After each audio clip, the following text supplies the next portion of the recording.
KTLA, Los Angeles. Venus. Jupiter? That's Jupiter, thank you. He'll do anything to keep the egg off my face. This is Jupiter. We'll be talking about Voyager, and I know I'll call it Viking before. You remember Carl Sagan, of course, perhaps America's, certainly one of our most articulate and understandable spokespeople for the whole issue of astronomy, where we're going, where we've been, and origins of life in the universe. You have a fascinating book titled Broca's Brain, in which you say, among other things, that there may be a relationship between the universe and birth. Have I got it? Yeah. I don't get it. You got it. Tell me what you mean. Well, the birth experience is something that every human being has. It's a thing we share with each other. The common belief that we don't remember anything about birth is probably not right. There's some very interesting experiments by a man named Stanislav Grof suggesting that everyone has some memory of the birth process. And so one of the things that I talk about in Broca's Brain is the possibility that this out-of-body experience that people claim to have when they have almost died in an accident and then are suddenly resuscitated, in which they feel that they are moving towards a light and greeted by some radiant figure, is really a memory of the birth process itself.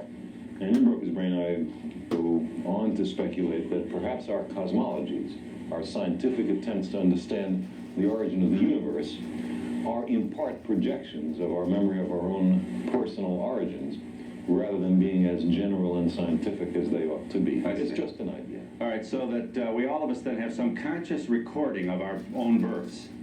And this may explain why some scientists attempt to ascribe the origin of the universe, or identify the origin of the universe as the Big Bang. Well, the general point which I'm trying to make is that while we have the capability of understanding the universe as it really is, we come to any problem with predispositions, with emotional wishes, and that they have to really be kept down if we want to find out the way the universe really is. After all, the job of science is not to foist our wishes on the universe, but find out how the universe really is. And the universe is not designed, as far as we can tell, for our comfort and benefit. It's there a largely benign and indifferent environment. Our job is to find out what it's like and to improve the human condition with knowledge. Okay, you're saying you can't prove this. It's just a theory that you're offering. I just want to make sure I understand it. When a person dies and has, or when the heart stops and there's resuscitation or whatever, and the hardware in the hospital and they come back to life, they often tell of the story of a light at the end. And you're saying this might have to do with the birth canal, and all of a sudden there you are, huh? In the light, we pulled up. So it's a projection, or at least a remembrance, you're in a suspended state, huh? You see, the remarkable thing is that it's cross-cultural. People of very different cultures, religions, beliefs about report life the same thing. Report the same thing. How could it be? Right. You also wonder a lot in your book whether kangaroos, on the similar experience, sustain a feeling of great light and then darkness again after being placed in the pouch, huh? Well, I was imagining a race of intelligent kangaroos. It's just fun, you know. Don't say there are any intelligent kangaroos, but how would they view the universe? And since they have this very different kind of birth process, maybe they would view the universe in a somewhat different way. Would you kindly give us your Voyager, to talk us down on this, using whatever visuals you think are necessary. Voyager is now... There are two Voyager spacecraft which were launched in 1977, and the second one of them has now passed through the Jupiter system. Jupiter and its set of 12 or 14 moons, now on their way to Saturn, where they will arrive in November 80 and summer of 81, then on to Uranus, the next planet out, and eventually both Voyager spacecraft, we'll show the spacecraft in a moment, will leave the solar system and be sort of emissaries to the stars. Well, but it's going to go into another universe, huh? No, stays in our universe, but out of our solar system. The sun and the planets, the local swimming hole in space, the spacecraft will leave that and go into the realm of the stars. Okay, excuse me, you have to start. I'm really a slow learner. No problem. There is another universe? Well, it depends. The universe usually means everything. Therefore, by definition, there can't be another one. But think of what we're talking about like this. We live on a tiny little planet, the Earth. Yeah, really little. Little tiny hunk of rock and metal, which lives near one of a bunch of planets living near the sun. The sun is just a star.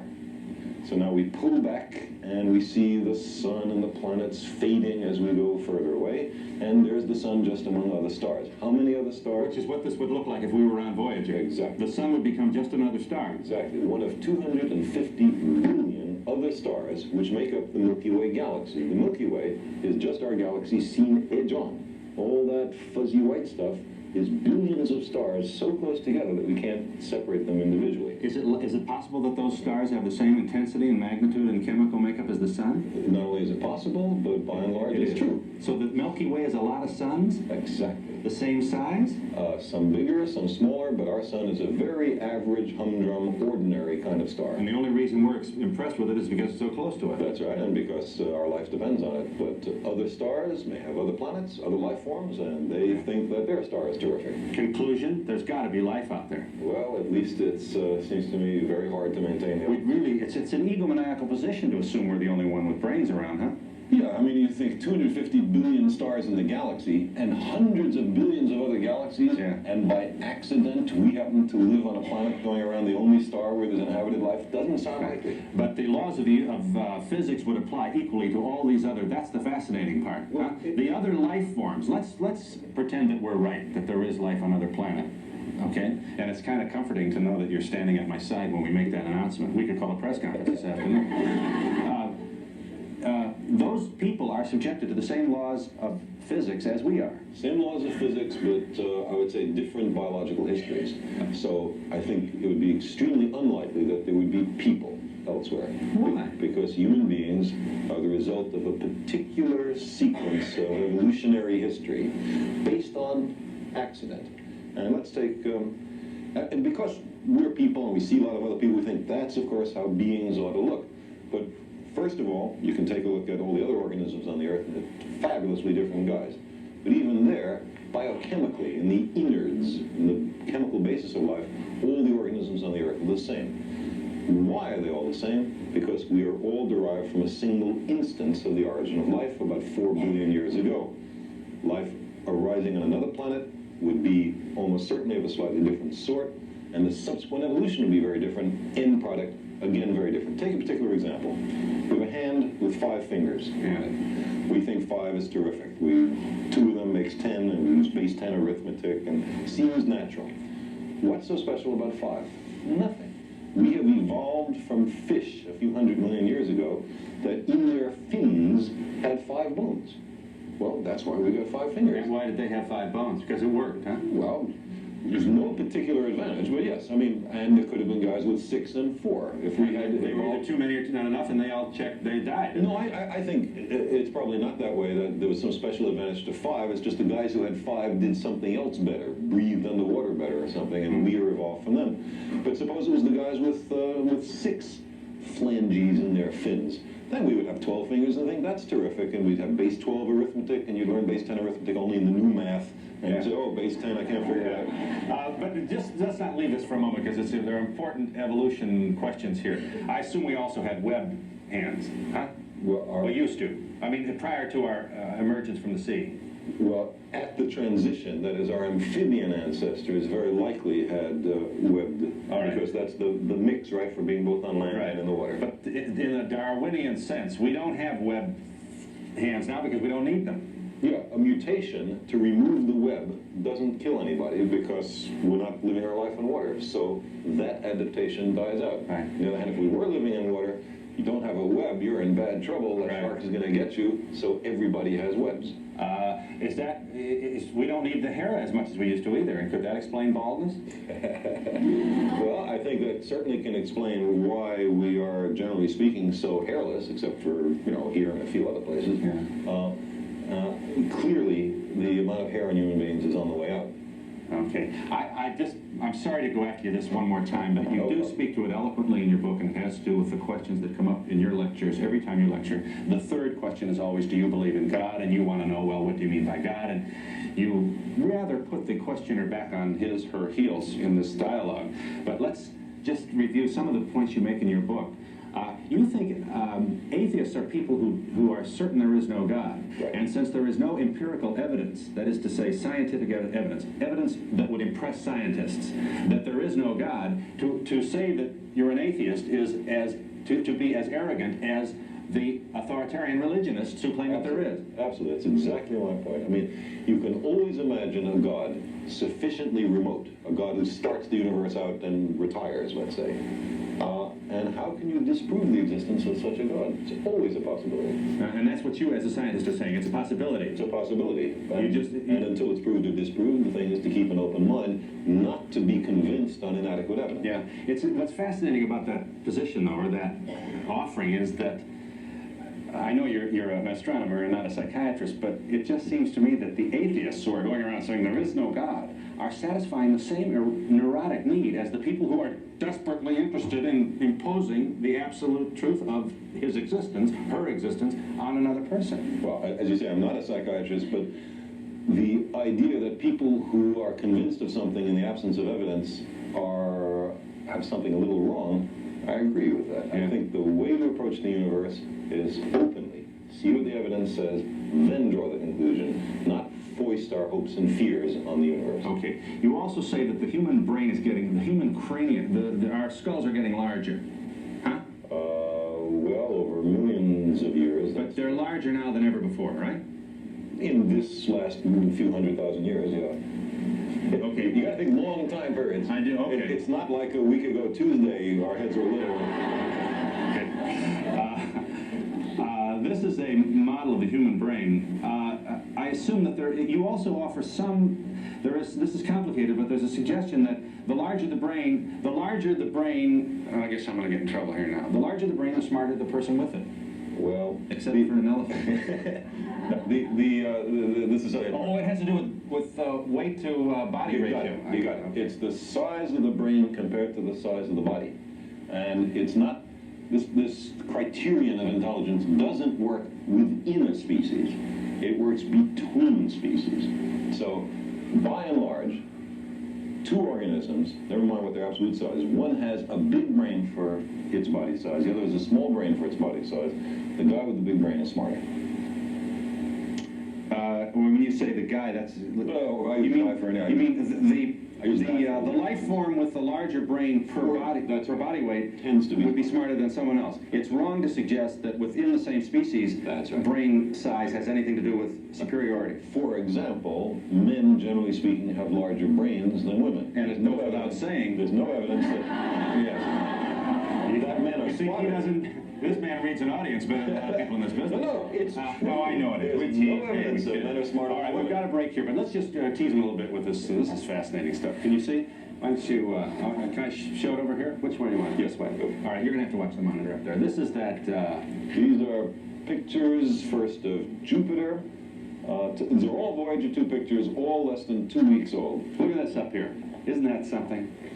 That's a Jupiter moon. That's a Jupiter moon. There are 4 big ones and 8 or 10 little ones. And everything you're looking at there is clouds and atmosphere. Can you imagine what? I'm sorry. Can you imagine what Galileo would have given for this technology? It's a very good point, because Galileo was the first person to look at these things. He discovered the moons, the first one to see any features on the surface of Jupiter. He would have loved this. There's some close-ups in color of the clouds of Jupiter. See many different clouds made of different kind of chemistry. Same thing, huh? That's like a hurricane. Very good. That's a close-up of the Great Red Spot, and one explanation of it is that it is a hurricane 1,000,000 years old. They tend to hang around longer on Jupiter than on Earth. Imagine the weatherman's out of business. We already know, huh? That's right. Hurricane for the next 1,000,000 years. Oh, excuse me. I want to get this. This is. That's a piece of the newly discovered ring system around Jupiter. Jupiter, like Saturn, has rings. Finely divided debris, maybe a moon that got too close and blew up. They're particulate matter. Is this upside down? It doesn't matter. Up and down is this is the arbitrary. moon. The moon is in the foreground. Yeah, that moon is called Io, I-O, and it's the nearest to Jupiter of the 4 big moons. All right, here's some black and whites. I'm sorry. There is a black and white close-up of Io, and you see that projection off to the left and the funny white stuff off to the right.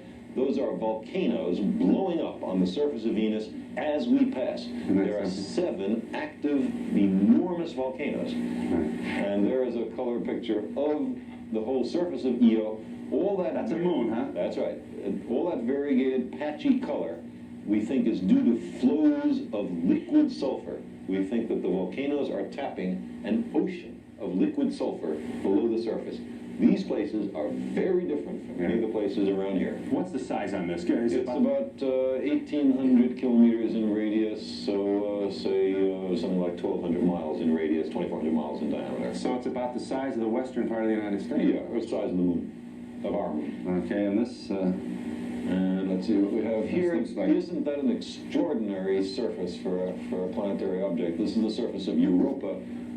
Until 2 weeks ago, no one in the history of the world knew that there was any object in the universe that looked like this. And now, what this ridge system is, nobody It's a desert, right? I mean, that's heat that's cracked the surface. Why didn't they call me? I can tell. No, but, seriously, I mean, there's certainly a desert-like, huh? Well, in fact, Europa, the most likely explanation of Europa is that there's a thin layer, I mean, it can be kilometers thick, but thin compared to the size of the planet, of ice covering the whole planet, which has been cracked by heat from the interior. So I think you have the makings of a planetary scientist, Phil, and Take a while. if this line of work doesn't pan out, Excuse me, but, well, all right, you want to just, I want to get to this audience. There's giant issues. that's a close-up of some of the funny ridges on Europa. Okay, and this That is Ganymede, a very different kind of surface. Look at And this. the last one is Callisto, again different. Every one of them is an extremely different world. You see all these impact craters from space here. Yeah. Notice how few there were on the other moons. Right. Now, this is Jupiter here. Just let's take a quickie of this big visual here. Yeah. So here is Jupiter and the 4 moons discovered by Galileo. Io, the one with the sulfur volcanoes, Europa, the one with all the ridges, Ganymede, and Callisto, the one with all the craters. Now, is that a photographic It's a photo montage. montage? No So one there's picture. no juxtaposition. No. No. Why are why are all the planets round? That's a very good question. Why are there no mountains bigger than Mount Everest on the Earth? And the reason is, if you tried to build a mountain that was bigger, it would be crushed by its own weight. The gravity on the Earth would drag stuff down so hard that they would be crushed. Now, on a small object, the gravity is little, and therefore you could build things much bigger than Everest, and they wouldn't be crushed. So any big planet or big moon should be spherical, and they all are. But little guys ought to be very different from spherical, and they are. They're lumpy, oblong, funny shapes. And the smaller the diameter of the planet, the higher the mountains. It could be. If there's Well, but don't mountain we have- raising processes, the mountains tend to stay on small objects. What's the planet that has it? What's the planet that has the mountain that's like? Mars has a volcano that's 25 to 30 kilometers high, 80,000 foot high volcano. Imagine that. Imagine the guys from the Ski Corporation exploiting that place. There's not a lot of snow there. That's the problem. Broker's Brain is the title of Carl Sagan's latest book. How do you feel about this? We hope you'll join us.